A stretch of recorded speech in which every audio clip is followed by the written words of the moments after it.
जय हिंद। नमस्कार दोस्तों, कैसे हैं आप लोग। उम्मीद करते हैं आप लोग अच्छे होंगे। और दोस्तों, आप लोग देख पा रहे होंगे कि हमारे बगल में ये भाई साहब बैठे हैं, जो कि आप लोगों को मैं इनसे रिव्यू करवाने वाला हूं, क्योंकि इनका आरपीएफ का एग्ज़ाम था।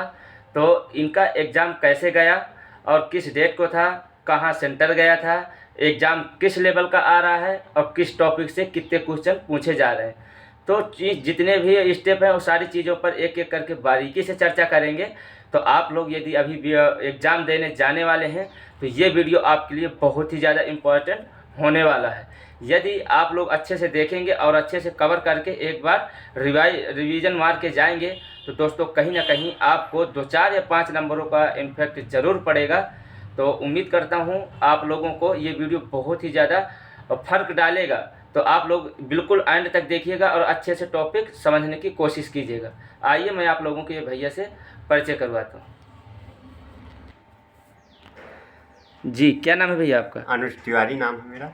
अच्छा, आप ये बताइए जी, ये आरपीएफ एग्ज़ाम की तैयारी आप कितने महीने से कर रहे थे इसके पहले। मैं वनडे एग्जाम की ही तैयारी कर रहा हूँ। स्पेशल तो आरपीएफ की नहीं की थी, पर मॉक लगाए थे आरपीएफ के। बाकी जी वैसे ही वनडे एग्जाम की, जैसे यूपी पुलिस या जी जी। अन्य एसएससी जीडी, इसी तरह चल रही थी तैयारी। अच्छा, आपने जो मॉक टेस्ट लगाए थे जी। वो कहाँ से लगाए थे। RWA ऐप से लगाए थे, वहाँ हर संडे मॉक मिलते हैं, वहीं लगाए थे। अच्छा, तो आप जो मॉक टेस्ट लगा रहे थे तो वहाँ पे आपका पहले स्कोर क्या आ रहा था और अब जब पेपर देने गए उस आपका लास्ट टाइम क्या आ रहा था स्कोर। लगभग स्कोर वही था। मैं अटेम्प्ट 100-110 के बीच में अटेम्प्ट यहाँ भी करता था, वहाँ भी मैंने 108 क्वेश्चन अटेम्प्ट किए हैं। अच्छा। और लेवल यहाँ की अपेक्षा वहाँ सरल है। एग्जाम का लेवल सरल है मॉक टेस्ट की अपेक्षा। अच्छा, मॉक टेस्ट में हार्ड। हाँ, RWA के मॉक थोड़ा सा हार्ड थे। जी, आप सबसे पहले ये बताइए आपका सेंटर कहाँ गया था। मेरा सेंटर अडीना इंस्टीट्यूट, टेक्नोलॉजी इंस्टीट्यूट है, सागर गया हुआ था। अच्छा, किस डेट को था।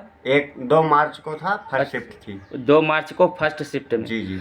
तो आप ये बताइए कि वहाँ जब सेंटर पे आप गए, बहुत सारे लोग रहते हैं जो कि पहली बार जब एग्ज़ाम देने जाते हैं तो घबराहट होती है। बिल्कुल बिल्कुल। तो एग्ज़ाम सेंटर में जब स्टार्टिंग में आप गेट पर गए तो कौन कौन से डॉक्यूमेंट्स चेक हो रहे थे। ज़्यादा कुछ नहीं लग रहा। एक फ़ोटो लग रही है, एडमिट कार्ड और आधार कार्ड, बस। इसके अलावा कुछ अच्छा, नहीं लग रहा। आधार कार्ड जो है वो फोटो कॉपी ले रहे हैं या फिर नहीं, ओरिजिनल आधार कार्ड चाहिए। अच्छा, फोटो कॉपी कुछ नहीं। जी, अब फोटो भी ले रहे हैं। हाँ, सिंगल फोटो चाहिए। अच्छा, और एडमिट कार्ड हो गया। हाँ हाँ, फोटो कोई भी हो, अगर जो फॉर्म में लगी है वो हो, या इसके अलावा कोई करंट की फोटो हो वो भी लग जाएगी। अच्छा, बहुत पुरानी नहीं होनी चाहिए। हाँ, बहुत पुरानी ना हो। जी, तो आप सबसे पहले ये बताइए, जैसे ही आप एग्ज़ाम सेंटर पर गए एग्ज़ाम देने, तो वहाँ पे आप जैसे ही एग्ज़ाम पेपर देखे होंगे तो पेपर कैसा लगा आपको। पेपर नॉर्मल है, कोई ज़्यादा कठिन नहीं है। मैथ और रीजनिंग का लेवल बहुत टॉपिक वाइज ही है। जो अगर एक टॉपिक से जो आ रहा है वही कई प्रश्न है। आप जैसे जी हाँ। ब्लड रिलेशन से तो सेम टाइप के ही क्वेश्चन है। अच्छा। या डिस्टेंस से जो क्वेश्चन है तो सेम ही है,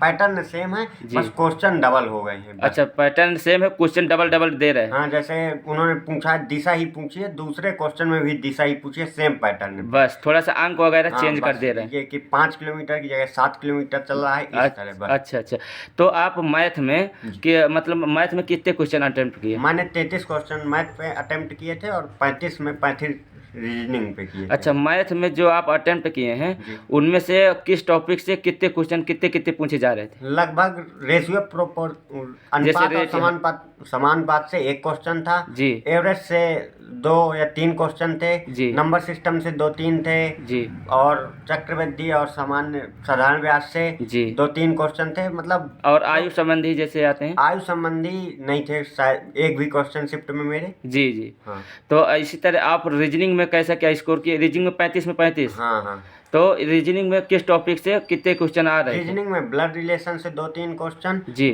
दिशा और दूरी से 2-3 क्वेश्चन, जी। और क्रमांक से, मतलब जो श्रेणी क्रम, इससे जी। 2-3 क्वेश्चन जी। इस तरह थे। मतलब एक ही टॉपिक से कई क्वेश्चन है। अच्छा, एक ही 3 या chapter। 4 कह हाँ, सकते मतलब हैं। ये नहीं है कि किसी टॉपिक से सिंगल क्वेश्चन है, 2 अच्छा, 2-3। पासा से भी क्वेश्चन आए थे। पासे से कोई क्वेश्चन नहीं था। अच्छा, पासे से नहीं था। नहीं। और ये डायरेक्शन से। डायरेक्शन से 2-3 क्वेश्चन थे, पासे से नहीं था, और मैथ में ना DI से कोई क्वेश्चन था। अच्छा, मैथ में DI से एक भी क्वेश्चन नहीं नहीं था। था। और अच्छा, बहुत सारे लोगों को कहीं ना कहीं GK GS से बहुत ज़्यादा ये ट्रेनिंग टॉपिक है, और इसी से सब लोगों को डर लग रहा है। हाँ बिल्कुल। तो आप ये बताइए GK GS आपको कैसी लगी? GK GS में करंट का थोड़ा सा रोल काफ़ी है। करंट 20 क्वेश्चन, अप्रॉक्स 15 से 20 क्वेश्चन आ रहे हैं। करंट दे रहा है। जिसमें RBI और इकोनॉमिक्स से जुड़े हुए करंट के कई टॉपिक हैं। जी। जैसे कि RBI ने अभी कौन सी योजना लॉन्च की है, या किसे क्या बनाया है, जी, या रिवर्स रेपो रेट कितनी है, इनसे टॉपिक ज़्यादा आ रहे हैं। या हाल ही में किसी अर्थशास्त्री का निधन हुआ है, जी। या जो 1991 के LPG रिफॉर्म्स हैं उनसे, जैसे कि उस समय वित्त मंत्री कौन थी, इस तरह के क्वेश्चन आ रहे जी हैं। जी। और जैसे साइंस से ज़्यादा क्वेश्चन नहीं थे, थोड़ा सा फिजिक्स से 1-2 क्वेश्चन थे। अच्छा, मुझे फिजिक्स clear से कर। 2 क्वेश्चन थे। हाँ, और तो जैसे अभी आपने जो एग्ज़ाम दिया, पूरे कितने अटेम्प्ट किए हैं आप? मैंने 108 क्वेश्चन अटेम्प्ट किए हैं। जी। तो अभी बहुत सारे लोग पेपर देने जाने वाले हैं, जी तो वो कहीं ना कहीं अच्छी तैयारी करके जा ही रहे हैं। जी। तो अगर आप कुछ ना कुछ उनको संदेश देंगे, तो हो सकता है उनके 2-3 नंबर या 4 नंबर 5 नंबर का जी। फर्क पड़े। बिल्कुल तो बिल्कुल। आप उन दोस्तों को क्या बोलना चाहेंगे, किस टॉपिक से क्या तैयार करके रिवीजन मार के जाएं, वो ताकि उनको करंट पे जो इकोनॉमिक्स के टॉपिक है उन पर, और थोड़ा सा स्टैटिक वाले पोर्शन में, ये नहीं कि महोत्सव कहाँ मनाया जाता है, वो कितने दिन चलता है जी। और कब से मनाया जा रहा है। अच्छा। जैसे कल एक क्वेश्चन था मेरे में कि संघई महोत्सव की शुरुआत कब से हुई, जी। ये टॉपिक आया था। या कि जैसे एलिफेंटा महोत्सव किस महीने में मनाया जाता है, जी। ये नहीं पूछ रहा किस राज्य में मनाया जा रहा है, वो उसके अंदर जाके थोड़ा सा पूछ रहा है। अच्छा, अंदर घुस के। हाँ, और थोड़ा सा करंट के टॉपिक ज़्यादा पढ़ लें, जी। ये बहुत महत्वपूर्ण है। और 1-2 मॉक लगा लें पेपर में, मॉक, ताकि टाइम ना कम पड़े बस। जी। टाइम, जैसे टाइम को लेके बहुत सारे क्वेश्चन रहते हैं, तो वहाँ पे क्या आपको क्या कैसा लगा, टाइम कम पड़ रहा है या टाइम फिर? कम नहीं पड़ रहा। जिसने मॉक लगाए हैं 2-4, उनके लिए टाइम बिल्कुल भी कम नहीं पड़ रहा है। जी। और जो मॉक नहीं लगा रहे हैं तो उनको पता नहीं है चलता कि कितने में कौन सा टॉपिक करना है, जी। इसलिए उनको ज़्यादा लग जाता है। वो मैथ में ही ज़्यादा समय दे देते हैं या रीजनिंग में दे देते हैं, जी। तो वो टाइम कम पड़ जाता है। इसलिए अगर 1-2 मॉक लगा लेते हैं तो टाइम मैनेजमेंट बहुत अच्छा हो जाता है। मॉक लगाना बहुत ज़रूरी है, बहुत ज़रूरी है। क्योंकि जो मॉक लगा के यहाँ से नहीं जाते, कहीं ना कहीं उन्हीं लोगों का टाइम हाँ। ज़्यादा वहाँ पे क्योंकि लगता है। पता नहीं होता कि मैथ कितने मिनट में करनी है, या जी। रीजनिंग कितने में करनी है, जीएस को कितना समय देना है। जी। तो हम या तो जीएस को ज़्यादा समय दे देते हैं, मैथ को समय ज़्यादा, या रीजनिंग को, ये डिस्टर्ब कर देता है। जी। आप जब पेपर स्टार्ट किए थे, तो वहाँ पे पेपर में सीरियल वाइज था कि जैसे पहले मैथ आ रही है, फिर हाँ, GK, ऐसे मेरे में कैसा पहले पेपर? मैथ थी, फिर रीजनिंग थी, और अच्छा, फिर मैथ के GS सारे क्वेश्चन एक ही बार में रखे थे? हाँ, बीच एक ही बीच? बार में थे। और टॉपिक जैसे आ रहा है सीटिंग अरेंजमेंट, जी। तो लगभग एक ही साथ सारे टॉप क्वेश्चन है उसके। ये भी नहीं है कि एक सीटिंग अरेंजमेंट आगे पीछे है और दूसरा बाद में है। जी। मेरे में यही था कि सारे क्वेश्चन एक ही साथ आ रहे सबसे थे। पहले आप कौन सब सब्जेक्ट अटेम्प्ट किए हैं? जैसे मैंने जिस सिस्टम से खुले थे उसी से करता चला गया हूँ। जी। और कुछ क्वेश्चन बीच में छोड़ दिए थे जो बाद में आके वापस किए मैंने। जो जैसे मुझे लग रहा था कि सीटिंग अरेंजमेंट ज़्यादा समय ले सकता है, जी। जबकि वो ज़्यादा टाइम ले नहीं रहे थे, पर मुझे लगा कि पढ़ना भी बाद में, मैंने पढ़े भी वो बाद में ही है। हाँ, पढ़े भी हाँ। नहीं है पहले। जी। जैसे मैथ में बहुत सारे क्वेश्चन रहते हैं, जितने भी क्वेश्चन आए हैं, हाँ। तो उनमें से कैसे क्वेश्चन थे, ज़्यादा टाइम लग रहा था या फिर वन लाइनर थे? हाँ, टाइम टेकिंग नहीं है। जो सिंप्लीफिकेशन से भी आ रहे हैं वो भी टाइम नहीं ले रहे, इजी जी। बहुत थे। मतलब यह तो पहली शिफ्ट थी इसलिए भी इजी थी। और हाँ। मतलब कोई लेंदी क्वेश्चन नहीं था कि आपको बहुत करना पड़े, जी। या 2-4 लाइनों में सिंगल लाइन पे क्वेश्चन सॉल्व हो रहे थे। बिल्कुल आसान ही मैथ कह सकते हैं कि आ रही है, कोई दिक्कत नहीं हो रही। बहुत इजी ही थी, ज़्यादा कठिन नहीं थी। जी। तो और दोस्तों को तो कुछ लाइनें बोलना चाहेंगे? बस मॉक लगा के जाएं, जी। इससे आपको बहुत फायदा होगा। जी। हाँ। चलिए भाई साहब, आपका बहुत बहुत धन्यवाद।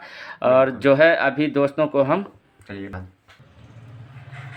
तो दोस्तों देखा कि भैया ने आप लोगों को एक एक करके टॉपिक बाय टॉपिक बताया, जानकारी दी कि कैसे क्या एग्ज़ाम आ रहा है और कहां से क्या आप लोगों को तैयारी करके जाना है, ताकि आप लोगों का वहां पेपर अच्छे से कवर हो सके। क्योंकि कहीं ना कहीं आप अच्छे से ध्यान देंगे तो दोस्तों ये चीज़ 100% मैं आपको भरोसा दिला रहा हूँ कि आपको ये फ़र्क वहाँ ज़रूर पड़ेगा। 2-4 से 5 क्वेश्चन या 10 क्वेश्चन में 100%। जैसा कि बताया कि करें GK GS बहुत ज़्यादा लोगों के दिमाग में रहते हैं कि कैसे क्या होगा, उसमें कम स्कोर लोगों का रहता है। तो उसमें भैया ने बताया कि 20 नंबर्स की कम से कम करंट आ रही है। तो ये चीज़ें आप लोग पहले से थोड़ा सा रिवीजन मार के जाएंगे ना, तो कहीं ना कहीं बहुत ज़्यादा फर्क पड़ेगा। तो दोस्तों कैसा लगा आप लोगों को वीडियो? वीडियो अच्छा लगा हो तो वीडियो को लाइक कर देना। जो दोस्त पहली बार चैनल पे देख रहे हैं तो दोस्तों चैनल को सब्सक्राइब जरूर कर लेना, और कैसा लगा रिव्यू कमेंट में ज़रूर बताना। मिलते हैं दोस्तों नेक्स्ट रिव्यू में, तब तक के लिए सभी दोस्तों को जय हिंद, जय भारत।